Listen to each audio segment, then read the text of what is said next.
So I don't know when people started confusing these two, but a theme and a leitmotif are not the same thing. People tend to think that it's just music that represents something in a story, which isn't really true. In order to understand what a leitmotif is specifically, you first have to kind of go over the difference between a theme and just a regular motif. Okay, so in music, the theme is the primary melodic subject of your piece, and that's what a lot of music academics will call their theme, a subject. But theme and subject are almost always interchangeable unless you're talking about a fugue, but let's not cross into that unholy territory.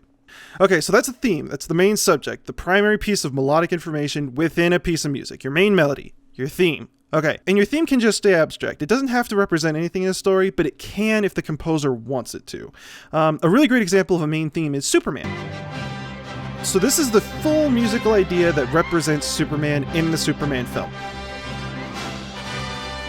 Alright, easy. That's a theme. So what's a motif? Well, a motif is the smallest piece of music that can still contain thematic information. It's a very small gesture that composers can use to develop their piece of music. So a really great example of a motif is this from Beethoven 5. Okay, so Beethoven used this motif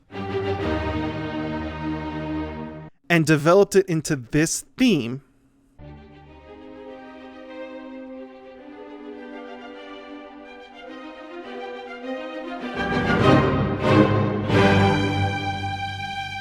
For his Fifth Symphony, and that's a motif. Okay, so a leitmotif, or a leading motif, is a motif that specifically represents something like a character or an event or an emotion or some other noun within a narrative. A leitmotif has to represent something concrete within the story, otherwise it's just a regular motif. See, leitmotifs are created by this asshat called Richard Wagner. He was this really anti-Semitic, total dickhole that had a really unique idea about how to synchronize music for the stage. So Wagner, on top of being a dick, was this major control freak. He wrote his own libretto, he wrote his own story, he wrote his own characters, his own music, everything that he could. And everything that he couldn't do for himself, he micromanaged the shit out of, because he wanted all of his operas to be like this perfect image of what he had envisioned in his head. See, Wagner believed in this concept called Gesamtkunstwerk, which is total artwork in German, and believed in a complete unification of drama and music. So instead of just having the music accompany what was going on stage, Wagner wrote the script into his music using leitmotifs. They were basically musical road signs that told the listener what was going on stage. So is there a specific character on stage? Play that character's leitmotif. Is there a love potion on stage? Play the love potion leitmotif. Did someone just get cursed? Play the curse leitmotif. Did someone just die? You get the idea. So when you look at these Wagner scores, you can see all these musical labels telling you exactly what's going on stage without actually having to look at the script. So in short, both a theme and a leitmotif can musically represent something in a film or a television show or a video game or really anything within a narrative. The big difference really is effectively the length and completeness of the musical idea. And you can have both a theme and a leitmotif coming from the same piece of music. So like, you know how in The Legend of Zelda Ocarina of Time, you'd have to input those first 6 or so notes to trigger one of the magical pieces of music? Well, those first few trigger notes would make up the primary motif of the theme. So the entire piece is called the Song of Time. And within the game, that is the musical theme that represents time. But write A down would be more like the leitmotif of time. Or another great example of theme versus leitmotif, again from the Zelda series, is how in Twilight Princess, when you're fighting the possessed Zelda, you hear a motif from Zelda's lullaby.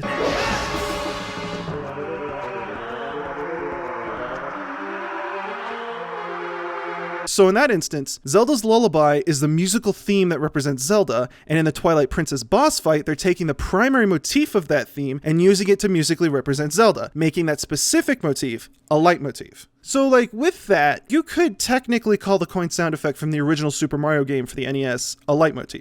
It's 2 notes, so it really isn't that long enough to be a theme or a musical idea all on its own, but it plays every single time you get a coin, in essence musically representing the fact that Mario just collected a coin. But the problem with calling the coin sound effect a leitmotif is that you're stripping the leitmotif of its greatest strength, versatility. So all great leitmotifs change as the narrative changes. Maybe a character's leitmotif is in a lower instrument to represent how that character might be scared at that specific moment. Or maybe another character's leitmotif harmonizes with another character's leitmotif to symbolize a relationship between the two characters or something like that. So what would have been cooler in the Mario example would be if they had like the coin sound effect change ever so slightly in order to harmonize with the theme of the background of whatever level you were on, as a means of kind of reflecting that although the coins might stay the same, you're acquiring them in a different location, which is exactly what they did in Super Mario Galaxy. Whenever a coin appears on screen in this game, the sound that plays along with that coin appearing harmonizes with the soundtrack in the background.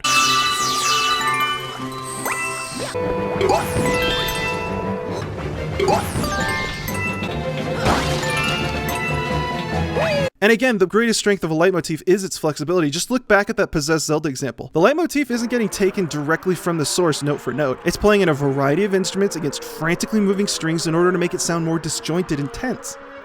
But that's all pretty much it. A theme or a subject is a complete musical idea, and although it doesn't have to represent something in a narrative. It can just be an abstract musical idea all on its own. And a motif is a fragment of a musical idea, the smallest musical unit that can still possess some sort of thematic identity. But if a motif represents something specific in a narrative, then that motif becomes a leitmotif.